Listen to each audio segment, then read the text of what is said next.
आज हम अपनी पुस्तक वृद्धावस्था सामाजिक अध्ययन के लिए बिजनौर आए हैं। जानते हैं, मैं भी जानती हूँ कि श्री अशोक मधुप जी, जो किसी परिचय के मोहताज नहीं, उन्होंने पिछले 50 वर्ष अमर उजाला में जिला प्रभारी के रूप में काम किया है। इसके अतिरिक्त वो इतिहासकार हैं, वो साहित्यकार हैं, बहुत अच्छा लिखते हैं, बहुत सारी पत्रिकाओं में उनके आलेख आते हैं, बहुत दुर्लभ ग्रंथ उनके पास हैं। तो आज हमने सोचा कि ऐसे साहित्यकार के पास भी चला जाए जो वृद्ध विमर्श पर हमें बहुत सारी जानकारी दे सके। तो आइए आज उन्हीं से बात करते हैं। नमस्कार भाई साहब। नमस्कार। मैं आज आपके पास, हम जैसा कि आपको मालूम है कि हम वृद्धावस्था पर कुछ ज़मीनी हकीकत जो धरातल से जुड़ी है उसके विषय में हम जानने के लिए एक साहित्यकार के पास आए हैं। तो मेरा पहला प्रश्न आपसे यही होगा कि आप वृद्धावस्था को एक साहित्यकार की नज़र से कैसे देखते हैं? वृद्धावस्था वैसे तो आराम की उम्र है, चैन की उम्र है, जिम्मेदारियों के खत्म होने के बाद शांति की उम्र है, लेकिन हम लोग उसे अपने हिसाब से जीना नहीं चाहते। हम लोग मोह में पड़े रहते हैं, माया में पड़े रहते हैं, बंधनों में बने रहते हैं। अभी बच्चों को बड़ा किया, जवान किया, अब उनके पोतों में लग जाते हैं, प्रॉपर्टी का मोह नहीं खत्म कर पाते। अगर हम इन सब चीजों से अलग हो जाए, धीरे धीरे जैसे जैसे उम्र बढ़ती है, हमारी इंद्रियां काम करना बंद कर देती हैं, शरीर शिथिल होने लगता है। ऐसे ये बढ़ते हुए हमें अपनी जिम्मेदारियों को कम करना चाहिए, अपने पर ध्यान देना चाहिए, अपने स्वास्थ्य पर ध्यान देना चाहिए और आराम से शांति की ओर बढ़ना चाहिए। हम वो नहीं कर पाते, हम मोह में फंसे रहते हैं और उसी की वजह से ये सारे गड़बड़ हैं, बीमारियां हैं। आपका मतलब ये है कि जब हमारी अवस्था बढ़ती है, हम जिम्मेदारियां पूर्ण कर चुके होते हैं, तो हमें थोड़ा अपने लिए, अपने शरीर के लिए अनुशासन पर हमें ध्यान देना चाहिए। आप मुझे बताइए कि आपने 50 वर्ष एक पत्रकारिता के रूप में आपने अमर उजाला, जो एक प्रतिष्ठित समाचार पत्र है, उसमें काम किया। तो आपने कितना देखा कि वृद्धों के ऊपर लिखा जाता है या वृद्ध साहित्य में रुचि लेते हैं? देखिए, पहले तो आज की डेट में साहित्य का पढ़ने वाला नहीं रहा है। वृद्ध लिखता भी है तो पढ़ता कौन है? सब मोबाइल पा गए। जो मेरी पीढ़ी थी, जब हम जवानी की ओर बढ़ रहे थे, उस समय ना टीवी था ना रेडियो था। मनोरंजन का सबसे अच्छा साधन सिर्फ साहित्य था, उपन्यास था। और हमें याद है कि हम एक एक दिन में 3-3 उपन्यास पढ़ लेते थे। बहुत मशहूर उपन्यास गुनाहों का देर था, मैंने उस समय पढ़ा जब मैं 10th में पढ़ता था। मेरे पिताजी को शौक था, वो पढ़ते रहते थे, वो लाते रहते थे। हमारे परिवार में चाचा थे, वो पढ़ते रहते थे और हमें तो शौक था ही। बल्कि किताबें उस समय उधार लेने का चलन था। 10-10, 12-12 किलोमीटर से पता लग गया है कि मेरे पास नई किताब आई तो उससे लिया है, अपनी उसे दे दी। वो शौक अब खत्म हो गया, क्योंकि अब हमारे पास बहुत सारे माध्यम आ गए। अखबार सीनियर सिटीजन के लिए बहुत अच्छा है, और कुछ साथी मेरे ऐसे हैं, मैं जानता हूँ कि जो अखबार में जहाँ डेट पड़ती वहां से लेकर के और संपादकीय लाइन तक पढ़ते हैं, वो अपने 2-3 घंटे अखबार में बिता देते हैं। कुछ व्यस्त रखे हुए हैं, बाकी जो हैं उन्हें तो सिर्फ पड़ोस के दरवाजों में झांकना है, मोहल्ले के दरवाजों में झांकना, देर मेर में कुछ। बिल्कुल सही आपने कहा कि वो अपना समय अखबार को पढ़कर बिताते हैं और बहुत सारी जानकारियाँ भी वो हासिल करते हैं। एक थोड़ा सा ये बताइए कि जो पहले का, आपने तो बहुत पुराना साहित्य आपने पढ़ा है, आप इतिहासकार हैं, तो पहले साहित्य में और आज के साहित्य में आप कितना अंतर पाते हैं? पहला साहित्य जो था वो स्वांत सुखाए लिखा गया। लिखने वालों की किताब भी नहीं छपी, बाद में किसी को मिली, किसी ने छपवा दी। आज जो लिखा जा रहा है वो स्वांत सुखाए नहीं लिखा जा रहा, वो कॉमर्शियल साहित्य है और ना कोई आदमी पढ़ना चाह रहा है। पहले लगातार लोग बाग पढ़ते थे, 8-8, 10-10 साल पढ़े, उसके बाद कुछ मिला तो लिख दिया। अब तो आदमी पढ़ता कम है, लिखता ज़्यादा है।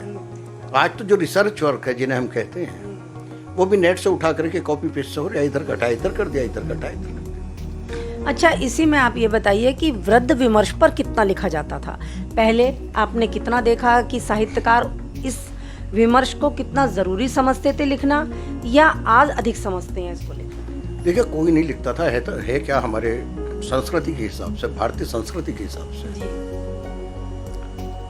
आयु के 4 चरण हैं। ब्रह्मचर्य, परिवार, 50 के बाद वानप्रस्थ शुरू हो जाता है, उसके बाद संन्यास। वानप्रस्थ और संन्यास के टाइम में प्राचीन काल में तो लोग बाग निकल गए, चिंतन मनन करते थे। लेकिन नए पीढ़ी में मुगलों ने, अंग्रेजों ने हमारा साहित्य खत्म किया, हमारी संस्कृति खत्म की, तो हम उससे विमुख हो गए। मैं 73 साल के करीब हूँ, 72 साल तक नौकरी करता रहा, जबकि मुझे लेकर के 60 के बाद में जो है संन्यास की ओर बढ़ जाना चाहिए था। तो आम आदमी उसे नहीं सोच रहा। अब लोगों ने स्वास्थ्य पर ध्यान देना शुरू किया है, और स्वास्थ्य पर भी ध्यान देने के लिए, योगा प्राणायाम के लिए जितना बड़ा काम रामदेव जी ने किया, इतना किसी ने नहीं किया। पहले प्राणायाम योग बंद कमरे में बताया जाता था, उसके मंत्र धीरे से बताए जाते जो पता न लगे। रामदेव जी ने पब्लिक के लिए कर दिया। अनुलोम विलोम, कपालभाति, भस्त्रिका आज हर आदमी कर रहा है। रामदेव का बहुत बड़ा योगदान है। सीनियर सिटीजन की जो आयु बढ़ाने के अंदर रामदेव जी का बहुत बड़ा योगदान है। अच्छा, ये बताइए कि जैसे आप तो शुरू से ही किसी ना किसी माध्यम से, किसी क्षेत्र से आप जुड़े रहे, आप लिखते भी रहे, पढ़ते भी रहे, और आज भी आप पूरी तरह से समर्पित हैं। कुछ आपके ऐसे मित्र भी होंगे कि जो कुछ उनको और शिक्षित हैं लेकिन अपने समय का सदुपयोग नहीं करते। आप कितना अंतर पाते हैं दोनों में, आप में और आपके उन मित्रों में? ऐसा है, आदमी ये सोचता है, जो शिक्षा जगत से आया, रिटायर हो गया, वो कहता पूरी उम्र पढ़ते हुए बीत गई, पढ़ाते हुए मैं क्यों चक्कर में पढ़ा। आमतौर पे सदुपयोग नहीं करते।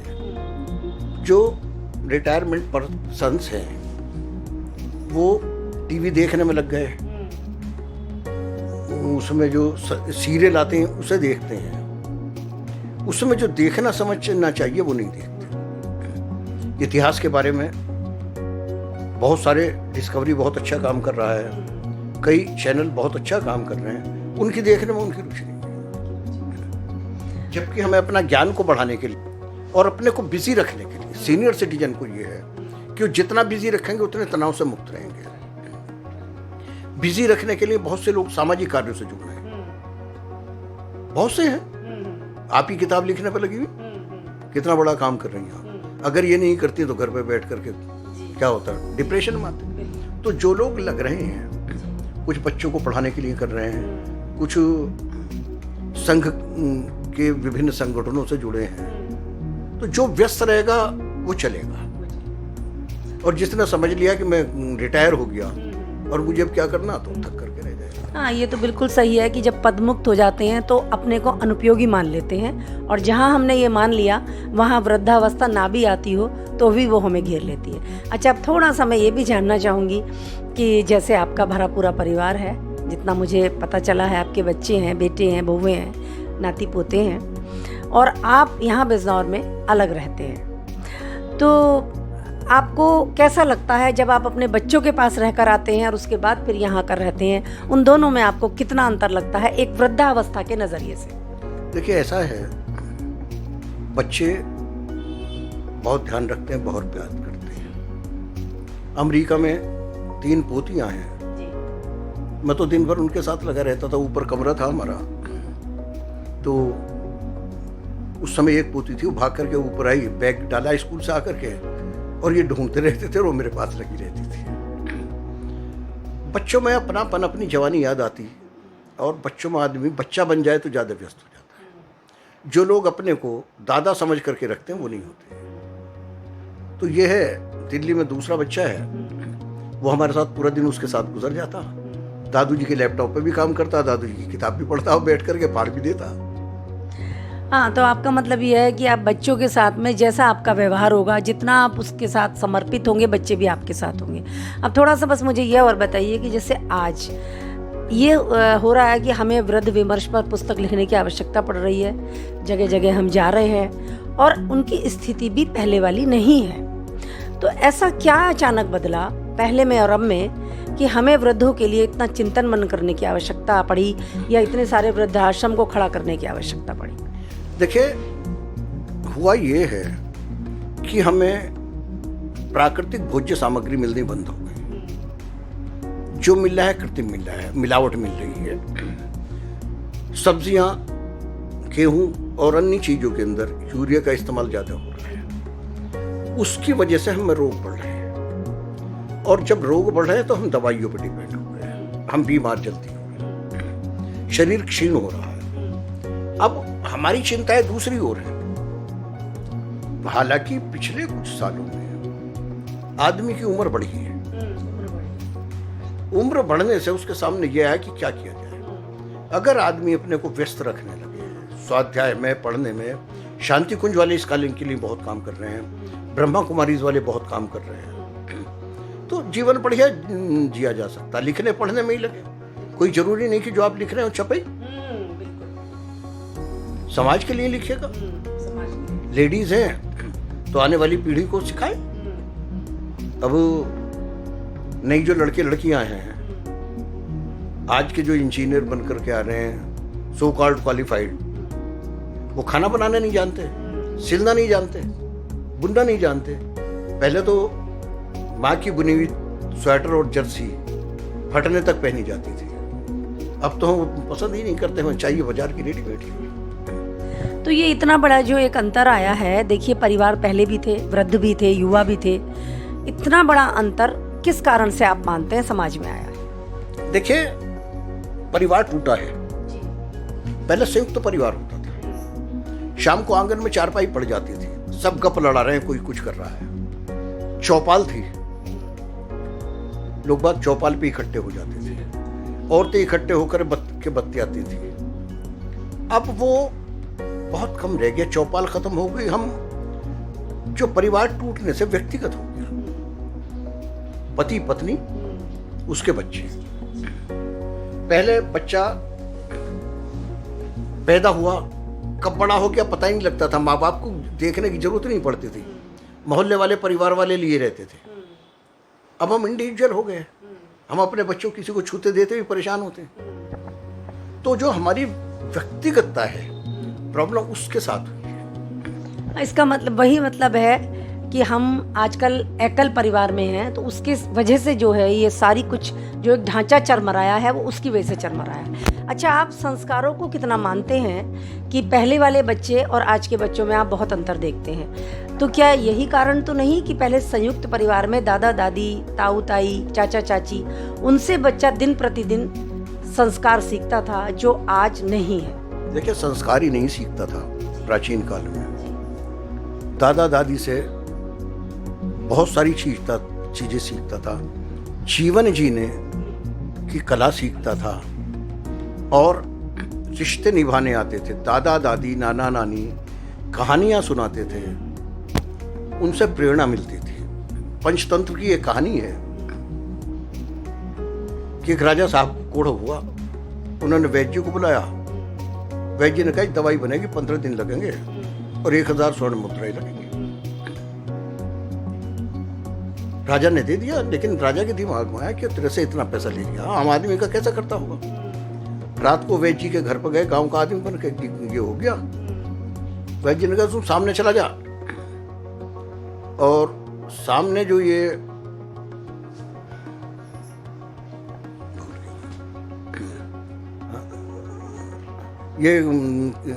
फसल है, इसकी ओस उठा के अपने हाथों पर लगा, और इस ओस का ठीक हो जाएगा। एक हफ्ते बाद जो वैद्य जी राजा साहब के यहाँ पहुंचे दवाई लेकर के, तो पता लगा राजा साहब तो बिल्कुल ठीक है।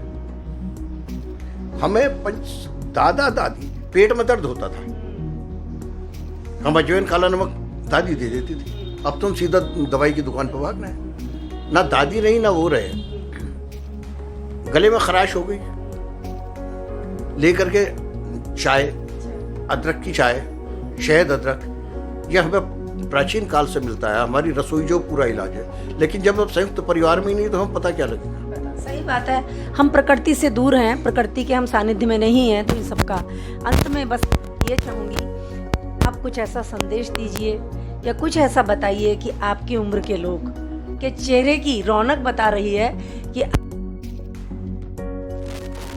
चाहिए, तो आप हमारे जो और लोग हैं जो खाली बैठकर ये कहते रहते हैं ईश्वर इतनी उम्र क्यों दी या बस अब बुला ले, उनके लिए एक थोड़ा सा संदेश। देखिए, कुछ नहीं, हमारे पास बहुत सारे ऋण होते हैं, मातृ ऋण, प्रकृति ऋण, गुरु ऋण, उनमें एक समाज का भी ऋण है। जीवन में जब हम जीते हैं तो हम बहुत सारे लोग मदद करते हैं। अगर हम अपना वृद्धावस्था का टाइम दूसरे लोगों की मदद करने में लगाते हैं, समाज के कार्यों में लग जाएं,